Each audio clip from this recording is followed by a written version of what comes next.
now, could I have all of the veterans please stand and be recognized?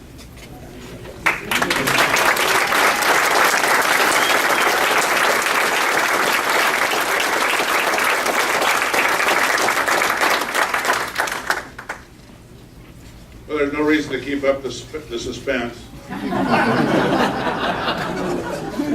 I'm Sam Clovis, and I'm running for the United States Senate.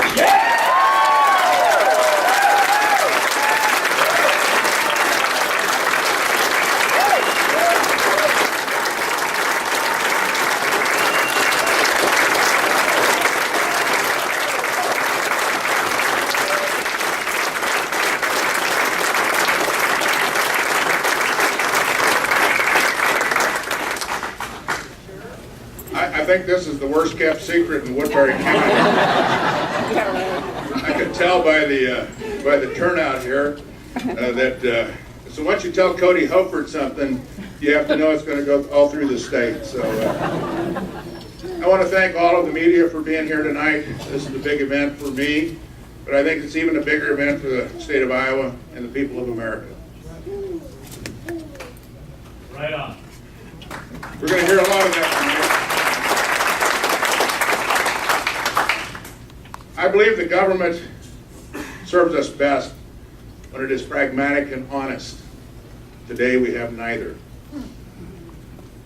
I'm running for the office to preserve American exceptionalism, and you're going to hear those words tonight throughout. Now let's get that fixed.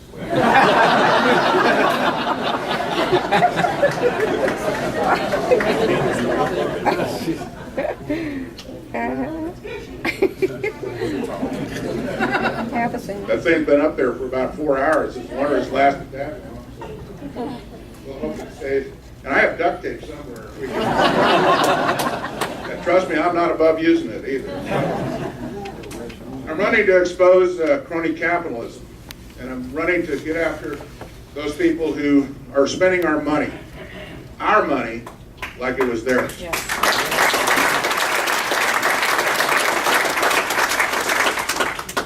I also hope that someday we'll bring accountability, not only to the Congress, and hopefully in the chance in January of 2015, I'll be able to take the oath of office that I've taken before a couple of times. And I want you to know I'll uphold that office, and I will do what it says. I will support and defend the Constitution. We will bring accountability to the Congress of the United States, and I am here to tell you, we will bring accountability to the imperial presidency that we have today.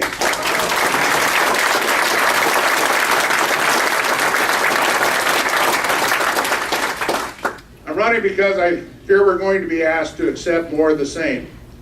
We're going to be asked to accept an establishment chosen candidate for us. We want to don't want to spend, we don't want to get the ideas out there. We just want to make this easy, and we're going to go in there and we're going to not do anything. Well, I'm here to tell you, Northwest Iowa is going to be heard from, and it's going to be heard from all over the state.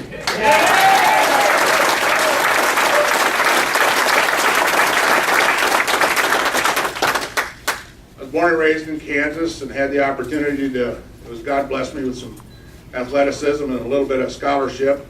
I was able to get appointments to both West Point and the Air Force Academy. I chose the Air Force because I love to fly, and I had that opportunity after I earned my degree and my commission. I went off to Enid, Oklahoma to flight school. After that, I've been around the country 25 years in uniform, and I want to tell you, I flew the F-106, the F-4 Wild Weasel mission. That's pretty manly for those of you that don't know. And then I flew the F-16. This is the F-16 that I flew when I was a commander of the 70th Squadron at Moody Air Force Base in Valdosta, Georgia. I served in the Pentagon and Project Checkmate as worked in a think tank for the Chief of Staff of the United States Air Force. And then I had the opportunity to gain expertise in Europe, the Middle East, and South America. I've served in the Middle East. I spent 2 years in Bahrain. Down there, actually, it was can I say this? I was a government gun runner, so I just thought I'd get that out. I I know from here on I'm going to have to watch what I say, but nobody's here tonight that's going to record this, right?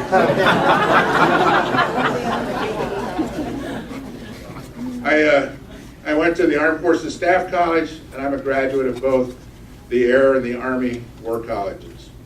I have a master's degree in business administration, and I have a doctorate in public administration.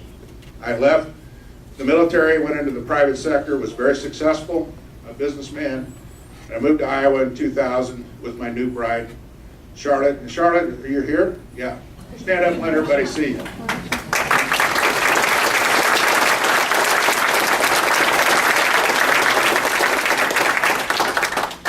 A lot better looking than I am. Well, the last several weeks I've been Mr. Charlotte Clovis because she's now the famous book writer here in town. So she's been selling her books, and I'm very proud of her.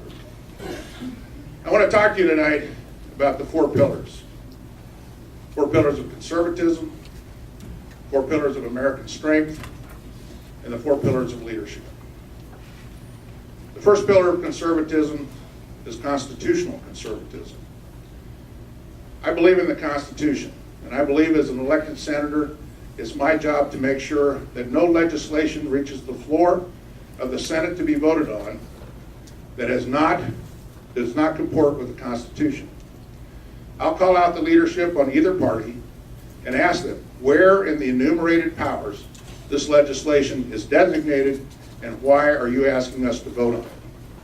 I just believe that we have come to the point where someone has to draw the line. We can't simply continue to bring legislation out here that costs you money and costs you liberty, and that's exactly where we are.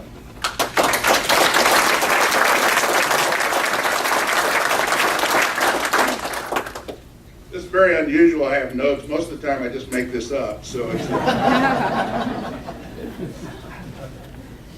I promise you that if you elect me the next senator from Iowa, I will vote for justices that are able to articulate what natural law and natural rights are. If they cannot, they will not get my vote. In fact, I will campaign against them.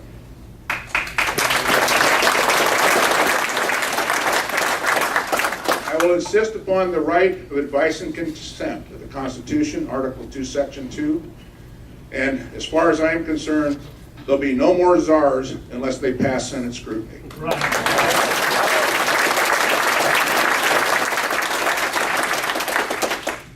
We'll preserve and protect the Bill of Rights against the massive violation of civil liberties that we see today, the invasion of the IRS, and certainly now with the spying on Americans by our most trusted services.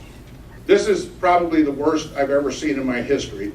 And something needs to be done about it. I hope we get to the bottom of it, and I hope we finally are able to hold somebody accountable for ordering this massive intrusion and stealing of American liberty.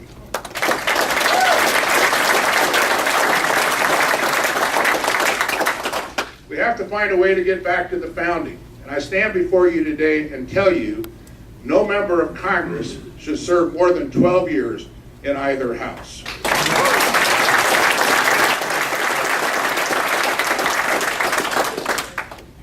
I believe in fiscal conservatism.